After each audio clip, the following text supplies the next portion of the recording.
This is Peter, And this is Tom. and you're listening to History Teachers Talking Podcasts.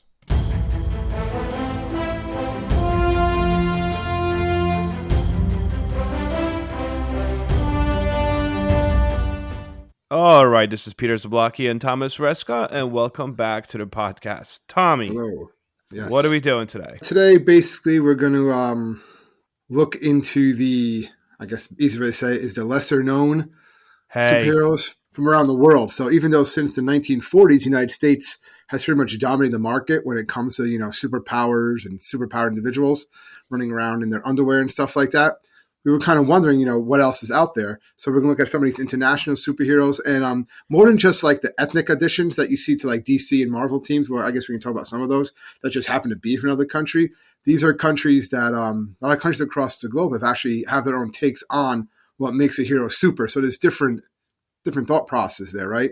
Yeah. And there's a lot of diversity, and especially we found a lot. There's a lot out there. So we're just kind of, check out these different global superheroes that are pretty different than the homegrown ones you see here in the United States. Some are definitely ripoffs. I would guess you can say like Captain Canuck is a ripoff of Captain America. Like that's pretty much what it is, right? Yeah, but he's cooler. Version. He's got a cooler name. Captain Canuck, yeah, and he looks cool. If you guys Google it, it's pretty cool. He's got a maple leaf on his forehead, doesn't he? He does. It's awesome. God. Anyway, so yes, Tom, we are talking about superheroes from around the world. So we're going to kind of get away from the whole... I mean, we are going to talk about Batman and a lot of these other things because there's... Well, there's ethnic versions of those characters. There's also a lot of ones we can talk about too, where different versions where what would it be if Superman grew up in Russia? That's a famous one, right? Superman Red Sun. Yeah. Look at that. There's also Superman True Brit when he grew up in Great Britain. There's a lot of different versions of... There's one where he grows up in Germany and becomes a Nazi and helps Hitler conquer the world. Well, that's Overman, yeah.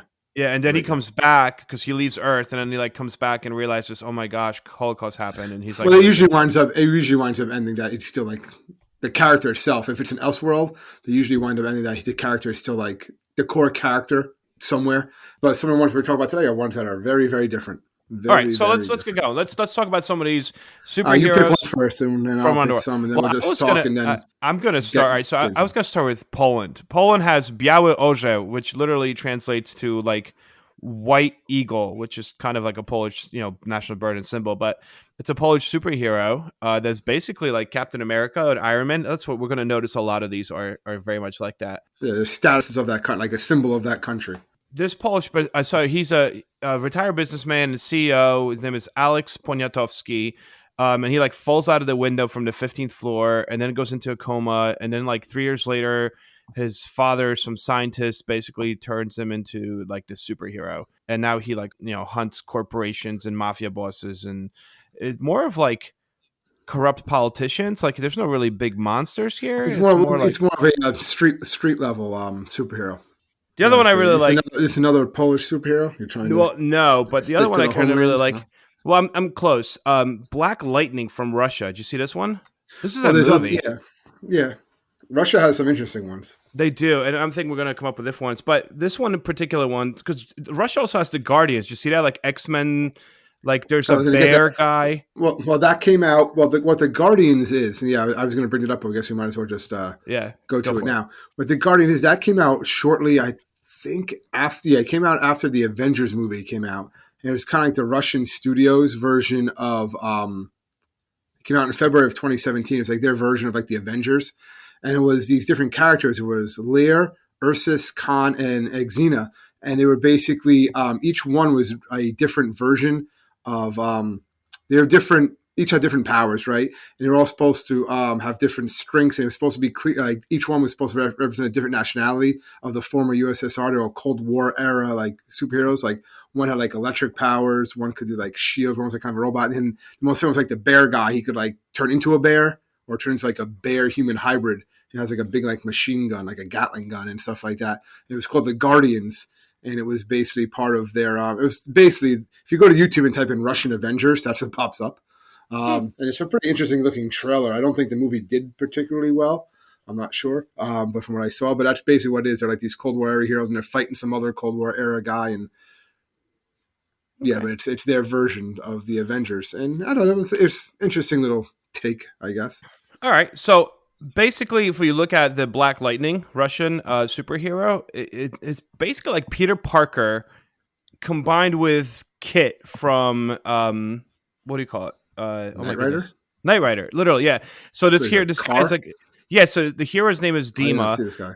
He's a university student. He lives in Moscow, right? And his father gives him this modified Volga car from 1966 for his birthday. And apparently the car turns out to be a piece of like old Soviet Union black technology. And it's like outfitted with rocket boosters and ability to fly and all these other things. So Dima uses this car at first to kind of like escape gridlock and whatever and deliver things for as a delivery boy. But then eventually he starts using his car to help people in need. So he like flies in his car. It's literally Kit with Peter Parker called Black Lightning. It's a Russian movie, and I'm pretty sure on Amazon Prime it's there. I'm going to be watching that because I'm curious. Are you going to be subtitles or are you going to try to translate I'm pretty sure. No, I'm pretty sure it's subtitled. I mean, all right. So what else we got here? Well, there's a whole bunch out there. So I saw this one. I thought it was kind of interesting. It kind of combines kind of like British hero or British like folk legend with and it's from Canada, and his name is Rocket Robin Hood. Okay. And it was a comic book and a TV show in Canada in the 1960s. 1966, January 66 it came out. And it's basically Robin Hood in the year 3000, where he fights the evil forces of Nott, right? Get like Nottingham. And they basically they have his base on a Sherwood asteroid. And Rocket Robin Hood fights them with his electro quarterstaff and assortment of gadget arrows. And he's the most agile and greatest archer in the universe, according to the Rocket Robin Hood page. So he is actually a direct ancestor and the great times 100 grandson of the original Robin Hood. That's what they talk about in the series. And there's a whole bunch of information on it, but it actually ran for almost 60 episodes. Okay. So it's a big time Canadian television show, Rocket Robin Hood. So yeah, there you go. Kind of a mixture of a couple there. That's interesting. Well, and obviously you mentioned Captain Canuck a little bit early on, but it launched in 1975, and Captain Canuck is Canada's first successful post-war superhero, and that's Tom Evans. He's like a secret agent, and he gains these powers from an encounter with aliens. But then what becomes really interesting is that he kind of becomes like a street level hero. Even though he got his power from aliens, Captain Canuck is basically fighting evil corporations, like economic terrorists. There is really no godlike monsters. Like what? You mean like a bad guy? Yeah, I was thinking of like a bad guy, but like Galactus. Sure, I don't even know what that is. So perfect. You don't know Galactus, the no, planet eater.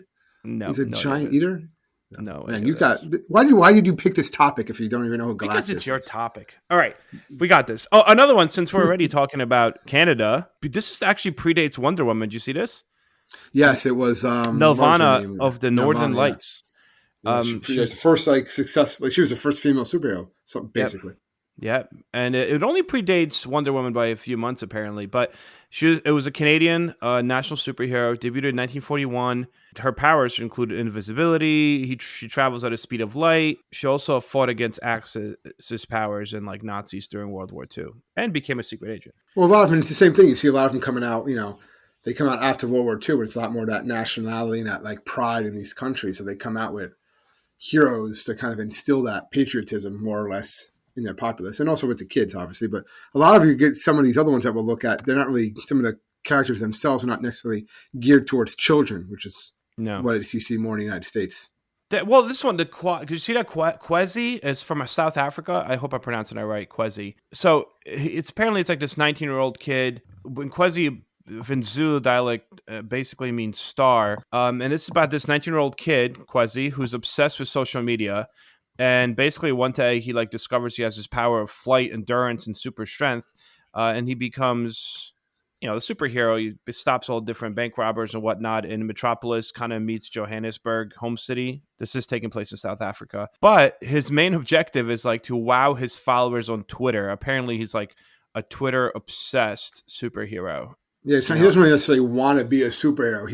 He'd kind of prefer to, have those followers. I did see that. The take is original. It's kind of like what Spider-Man is. Like Spider-Man at first doesn't want to be a superhero, right? Like we all know that. Then he kind of like realized, all right, with great power comes great responsibility. You hear that over and over again. You're probably going to hear it, in that new Spider-Man movie times like times three because they're going to have 3 Spider-Man in it. Okay, but I should be a superhero, so I'm going to be a superhero, and then he becomes one. But what Quasi, or you said his name was? Yep. Quasi. He's more of like, I'll do this, but as long as there's like cameras rolling. So he's more vain, I guess. If you follow superheroes, he might be kind of like a Booster Gold type. That's what I would kind of compare him to. Like 4 people will know who I'm talking about there, but. I have no idea what you're talking about. But all right, so let's stick with Africa here. Nigeria, Guardian Prime. This one popped up a lot for me. I've heard of that one before. I didn't see about that one. Sounds really familiar. Guardian Prime is apparently Nigeria's answer to Superman. And there's a whole like Nigeria's Comic Republic universe, and there's a lot of different like Earth Guardians in there. It's very similar to Justice League. Yeah, and he's like the leader, right? The guy's name is Tunde, and he's a fashion designer apparently, but he was selected by Earth Spirit Gaia to be the newest incarnation of this Guardian. And as Guardian Prime, he basically possesses like your typical stock of superpowers, right? So he has flight, invincibility, strength, speed, generates fire. Ultimately, he is Superman, like the Nigerian version of it. His crew, as opposed to Justice League, they're known as the Vanguards. And the whole premise is that they fight evil. And this is, again, they're fighting bad guys that are on a scale of like what Superman's fighting. So there's some aliens in here. This isn't just like, hey, I'm fighting some bad guys. And Nigeria also has another superhero. It's EXO. I don't know if you saw this one. Also from Nigeria. Basically, there's this fictional lagoon city sometime in like the near future. And EXO is by this young man, and his father's some brilliant inventor and bestows upon him this like powerful suit of armor called EXO. I mean, if you really look at this comic book and this superhero, it has Iron Man written all over it. I mean, it's a guy in a suit that has special superpowers. Like an Iron Man character. Yeah, I mean, well, there's a lot of those too. Just in American comics, like it's not unique to just Iron Man having like a suit of armor or a robot suit or something like that like helps you get things done. But the EXO idea, like the EXO suit, you see that in a lot of comics too. In Japan in particular, there are guys and stuff like that. Yeah. Well, Japan probably the most famous one, or one of the most famous ones that I'm sure a lot of people will talk about, and would be Goku. I'm sure you've heard of him slightly, right? Slightly. From Dragon Ball Z. But he is also, it's 2 things. He's based on like the Monkey King legend in Japan. The monkey, but he's also, when they kind of retelling through Dragon Ball Z, it's also kind of a Superman tale too, where they find out that he's not, he has to hear his tail, why does he have his tail, all this stuff, and it's revealed later on that it's because he's from another planet, and he was like sent to Earth when he was a baby to save him, and his planet winds up being destroyed, and the whole point is he has all these powers and abilities, but he gets them through like training. It's kind of like, you see a lot of the Japanese manga, a lot of the Japanese comics. It's basically, if you train, if you play hard, it's all about pushing yourself to the limit and then going like beyond those limits. And that's basically what Goku and the characters that he basically fights with and fights against is like. He's always striving to get stronger. He thinks he's the strongest, and then here comes some other bad guy that he has to like battle, and then keeps on going. They recently brought the I think the comics back. They watch a new one, Dragon Ball Super, and they kind of go in here. It's the same thing. It's just, let's keep on fighting. We'll fight someone new, reaching these levels of power, just, hard work and training and all this other stuff. But he's kind of that Superman idea, as he's an alien from another planet, but he learns these values from Earth and things of that nature. He came here as a little kid. It's just an interesting show, but he's definitely like a well-known, I guess you could call him a superhero. He doesn't go around, he does save the planet, so I guess that makes him a superhero, right? Yeah, right. I would say so. We probably should. Yeah, you're a superhero. Yeah, I would assume so. So I don't know how much this is going to be. I mean, this is considered superhero, but in France, did you see that Miraculous Ladybug? I know of the show somewhat. I've never seen it on TV yet, but Ladybug and Cat Noir, right? That's what it is. Yep, and apparently it started in South Korea. That's what I saw about it. It was originally a South Korean show, but then it'd be like a Korean, but now it's like France. And in this, it's the main character is a female. Yep. And they get their powers from like it's like a accessory or like a amulet or something. Yeah, and well, apparently, and they could create objects from thin air. That's kind of the whole premise. And they protect Paris from this mysterious hawk moth, who's like this mysterious sorcerer who preys on people's weaknesses. Like bad guy. Yeah, bad guy. Interesting from that perspective. And then another thing that I found interesting, this was like a cool story. The Cyber 6, did you see that one from Argentina? I've heard of Cyber Six before. Yeah. This is kind of cool. So it's about a genetically engineered vampire that's created by a Nazi super scientist, right? That lives in Argentina, which is probable, not probable, but you know what I mean. Argentina Nazis. Um, and it's this genetic engineered vampire. She's like the last in the line of humanoids of this mad scientist. And then they started exhibiting free will, which caused all the scientists to destroy all of them. Well, Cyber Six escapes, obviously, and begins living this double life. But this is where it gets interesting. By night, she stalks basically the rooftops of Argentina looking for this Nazi super scientist servants, right? As this like Cape Crusader. But during the day, she masquerades as a male high school teacher, which I thought was really cool and like That's a interesting. good secret identity. Yeah. Right? Um, and they said that the concept is awesome. And they actually tried to make it um, into a television series, but apparently the graphic novels and the comic books are very like have a lot of mature elements.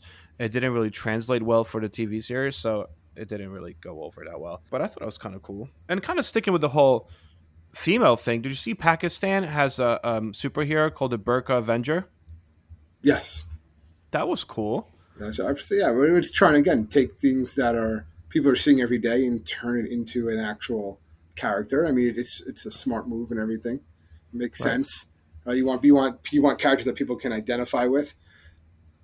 That's cool. So that sort of idea, it makes sense to do things something like that. Yeah. So sticking with Argentina, I found an interesting one. In Argentina, I thought it was also kind of like dark in a way, like kind of what you're talking about with the other one. They were called Los Universals, and it was a series of a whole bunch of different individuals: fantasy, hunter, Vanguard, Titan, Titana, Atlanta, all these different individuals. And came out on something called Portal Comics, and the idea was basically that the Earth at this point was a unified Earth government, and there's a bunch of like aliens attacking. So basically, the Earth government goes out, kidnaps a whole bunch of people, brainwashes them, does the experimental process, gives them superpowers. And the whole time they're battling these terrorists, they battle rebels who go against the government. Basically, the whole time the government's just waiting on when to destroy them. It's like they have all these weapons specifically designed to destroy them all, and they find out they've all been sterilized to make sure they don't produce offspring that will then one day like take over the world. So it's kind of like dark with that, Hmm. in that kind of way. And Suprema, which was their leader, winds up like leaving and becomes like the big arch villain of the group. Hmm. Where after he finds out like how like the government like basically ruined his life because he had like a family before that. So it's kind of like dark. It takes you think it's one thing and it takes a total 180. I'm kind of curious if any of these things are translated into English. I mean, it'll be Yeah, cool it'd if be they interesting were. to like see some of them and like just getting an idea. The Burqa Avenger one for Pakistan, just going back to that real quick, is also super awesome. The main character is actually a teacher, right? Gia is a teacher of an old girls' school, um, and she spends her entire time like taking on these like terrible bureaucrats that are trying to shut down her school. So at night, she's kind of like this ninja character. Um, and part of her, well, obviously the Burqa allows her to keep her identity a secret, but Safe, yeah. it's also interesting because like she attacks her enemies with books and pens. Like that's part of her flying style. Like she continuously takes out these books and pens and throws them at people. And it talks trying to highlight like the importance of education in society in Pakistan, which I think is kind of really cool. And it's made into an animated TV show for kids as well. I did. Yeah, that's probably where I heard of that. I definitely have heard of that one before. Realize you want to go? Let's go to someone in Europe. Who'd you find for like Europe? Belgium has Tintin, which isn't really considered by a superhero per se, but and Steven Spielberg made it more popular when he came out with the Tintin movie, I remember like probably Tintin. Yeah, 10 years ago. it was But it was like cartoon too. It wasn't like a it normal was cartoon, for like a years. comic Yeah, strip or something here. it's kind of like a young Indiana Jones thing going. And although not a superhero by traditional standards, he's got his lovable dog Snowy, and he goes around the world with all these adventures and stuff. And this comic book series was, as you said, turned into a mini series, cartoon series, but also translated into dozens of languages. I mean, it's like slapstick humor, intelligent social commentary. Um, Again, it's kind of dated if you think about it because it portrays non-Europeans in kind of a very old school manner when you look at some of the early ones. But I think it's because of how relevant he was as a comic book character over so many years. I think that kind of elevates him to like super category, even though I wouldn't say he's a superhero per se. And then Britain has, again, not really a superhero because I would say it's more like Punisher, but I'm sure Judge Dredd. Judge Dredd. Yeah, I mean Judge Dredd, which there's two movies made in Judge Dredd. One was with Sylvester Stallone. The other one was actually really good, but he's this like noteworthy mass crime fighter, right? And what I found really interesting about Judge Dredd, so he's this lawman. He works in dystopian metropolis, Mega City One. He's one of the city's judges, and he has basically the authority to do everything: arrest, sentence, and execute all in one shot if he wants to, which is usually done in public, right? So he's like England's version of the Punisher, as opposed to working on the outside of the law. He's like the law. That's the big thing. He keeps on saying, "I am the law." Now, what I found really interesting with this is like he's like part of a whole bunch of judges, isn't it? Like they're like, yes, and he just happens to be one of them. Yeah. Did you ever see any of the movies? I remember seeing parts of the Sylvester Stallone one. Yeah, but I don't think I ever saw the new one, which I heard was good. Yeah. But like, yeah, it didn't catch on. Yeah. We're going to see a lot of these characters, they try to bring them mainstream United States, and they don't really catch on because they're not characters that people like will say, oh, that's just like the Punisher, like you said. Yeah. You know, they're like, oh, been there, done that type of thing. Yeah. Judge Dredd was really cool, though, is that he actually ages in real time. So the new comic books, he's in his 70s in his real comic books. Wow. Like they're aging him as they keep on writing new books. Which doesn't really happen. Awesome. Remember, we did read that one comic, like the Spider-Man one. That was awesome. The Spider-Man one was Spider-Man through the decades. And they showed kind of his like he aged through the decades, right, from the 60s on. That was I gotta reread those. I really like a couple of times they'll let characters age, but very few. Like obviously you had Dick Grayson grows up, you have him, but like very few actually age like accordingly because people like them. People want their characters. They don't want to see them as 80-year-old men or women. Okay, so Judge Dredd from England, I thought was kind of cool. Well, I was going to go to another continent. Go for it. Stick with Europe, so I saw one, a couple from Australia, and the one that caught my eye for a number of reasons was this individual known as The Rock. So it's not Dwayne Johnson, The Rock. Okay, it's not that Rock. It's basically a human mutant. He's part of a comic known as Nightside and The Rock, and basically these two, they're superheroes and they're also like boyfriend girlfriend, and he's pretty much like indestructible as long he can move through the ground, create new bodies wherever he emerges, as long as they replace the other one, as long as he is near the planet, he can't die. He's ageless, he's immortal, he's billions of years old, he's been around for like everything. It's more of like an adult comic as far as like dealing with more mature themes and stuff like that. He's been around for so long, it's just like, what else am I going to do? Type of thing. So I thought it was kind of an interesting take on things. And basically, as long as the Earth is around, he's around. That's what he can do, and he can be anywhere at any time. That's an interesting. That's cool. Power set. Came out in the 80s. Right. So kind of with this, kind of like Tintin. This is not necessarily a superhero, but it is considered a very popular comic book series in Spain. And I actually read this comic book series. I love it. It is Black Sad. It was also turned into a video game, which I played. That's the cat, right? Yeah, it's a cat. Basically, it's like a noir style private investigator. Wasn't it by the same guy who wrote or similar style to what's that? Mouse. Mouse. It's the same thing, right? Yep. So essentially, the premise is he's a cat, he's a detective, and it's like 1950s America, and every character is some form of an animal that reflects their personality, which is really cool. And the video game was actually kind of neat. I really enjoyed playing that on my Switch, and the graphic novels were cool. So I subscribe to Comixology now, which is like $5 a month, and it's definitely worth it. You get a lot. I mean, you get new releases which you could buy, but you also get to read a lot of the old back issues of things for free, which is awesome. The back issues, yeah, those are always fun. So looking at like the back issues and stuff like that. I actually went into a comic book shop this weekend for the first time since everything. I just happened to be in the neighborhood. I was like, let me just stop in here. They actually were having like a big sale and had all these like older, issues and stuff like that. Oh, Zap. Oh, you got that's your store since you were a kid. Well, I used to always go there, yeah. But they was actually I haven't been there in a long time. But I went in there and they had a whole bunch of everything was on sale. I was like, let me look at a couple of different things. They were able to pick up a couple older comics and stuff. They had a lot of Silver Age and stuff like that. At this point, I just buy them for like the covers. But if I like it and stuff. But pretty interesting. But yeah, and they had like ones like you said, like remind you of like, oh yeah, a long time ago. But some of the ones there they had with some of these like international ones that I've been looking up, and we were looking at some of these. They had some of those issues there. So that's cool. It was interesting.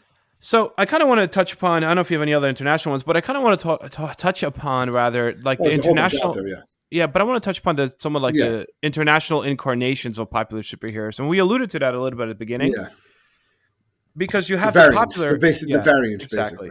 And you have the popular American superheroes that just kind of have their own different takes depending on like what country. Like if these are actually written in English for American audiences as well, but they take these superheroes and they kind of put them in different international incarnations.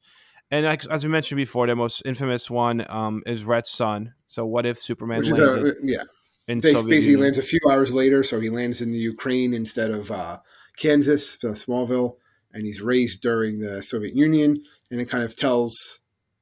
I think they also made an animated movie about it, but they kind of changed it from the story. All the other ones are there. There's a Batman, Wonder Woman's there, there's Green Lantern is there, like all the other heroes and Lex Luthor's there, like they're all there, you know. Yeah. And they kind of like are Lois Lane, and also major characters too. JFK's in there, Marilyn Monroe, like all these characters are all like in this thing. But again, he's still the main character. He has these Soviet ideals, right? The idea of communism, and instead of the S, he has a hammer and sickle that he's wearing. But he's still Superman, but he's a Soviet Superman. How's that going to change the character? You know, it's an interesting take on really one of America's greatest icons, right? And Superman, and they made Shogun of Steel too. The same. I was going to say Shogun of Steel. I saw that he lands in Japan. Yeah, so they made a whole bunch of them. That's kind of cool. I didn't see that. Then they had like Batman Leatherwing. Did you see that one? He's a pirate. He's a British pirate in 17th century. I thought there's a lot of them like that. Yeah. And then this I didn't know. But did you know Spider-Man in 1970s was turned into a manga character? It was also a Japanese cartoon, live action show. And it was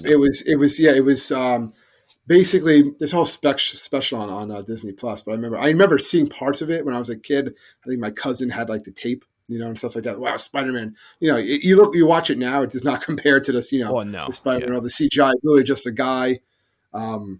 In a suit, and then he's like climbing up buildings, and they make it look he's climbing up buildings and stuff like that, and he's swinging on like ropes, whatever. But they changed it for the Japanese. Did you see that? He was not Peter Parker.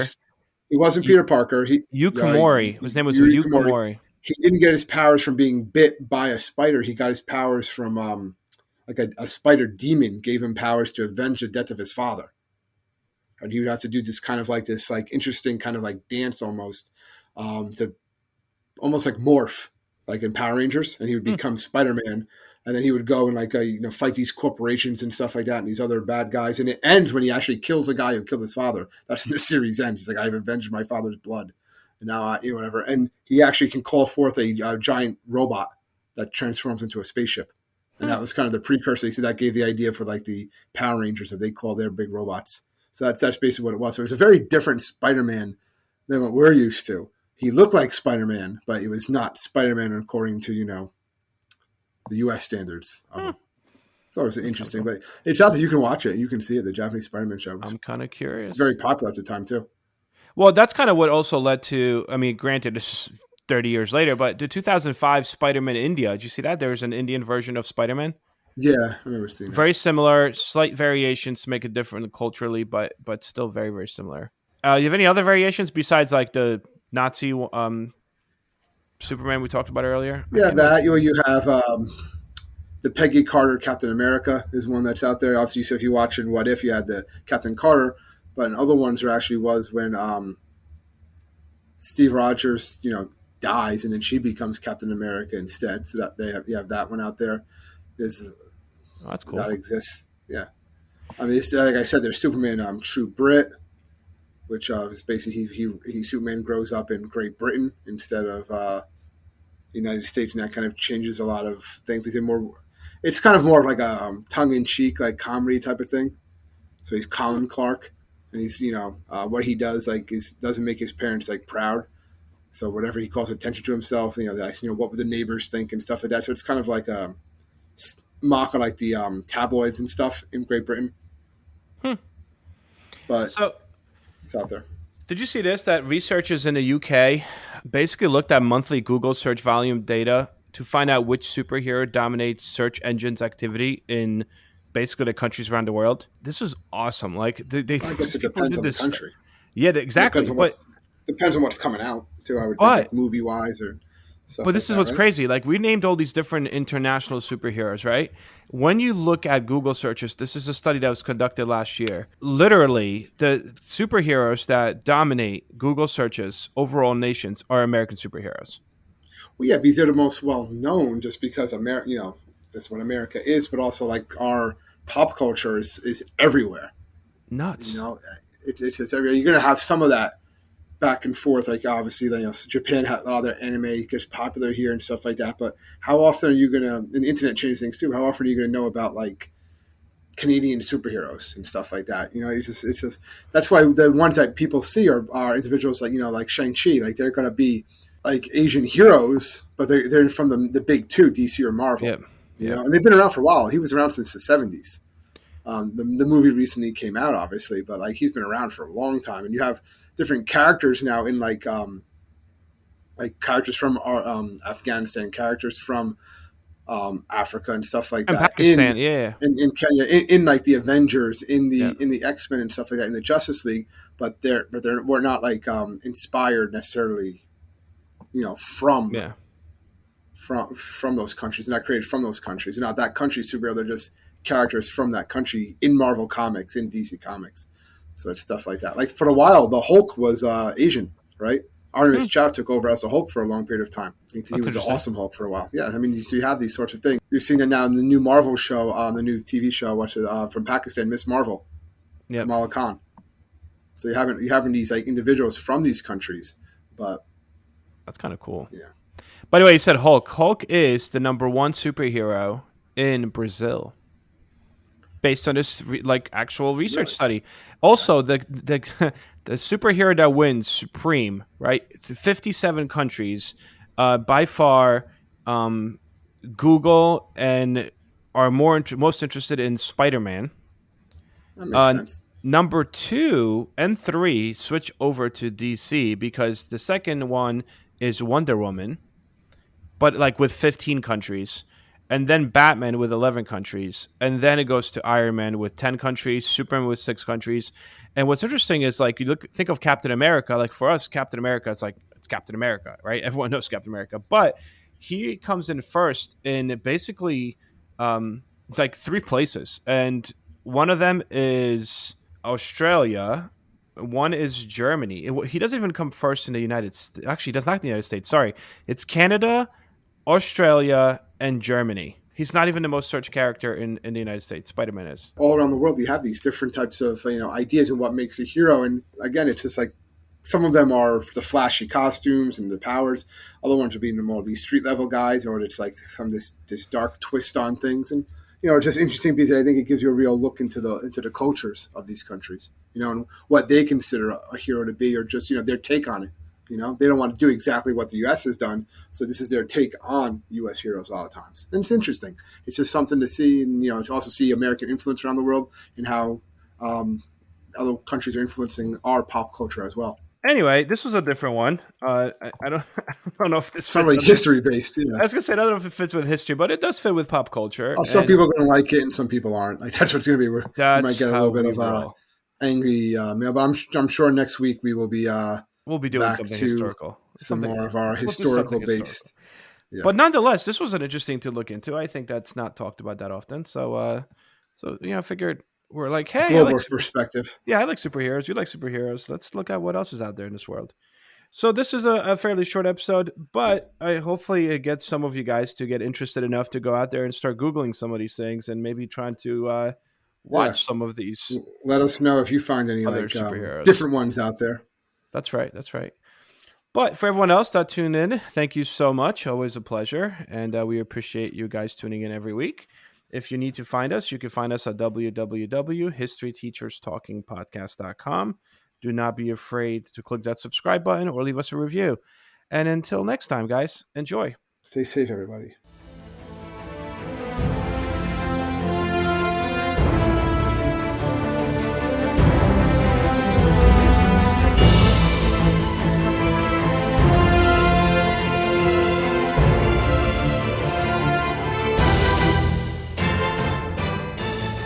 I hope everyone enjoyed our podcast. And if you would like to email us, you can do so at historyteacherspodcast@gmail.com.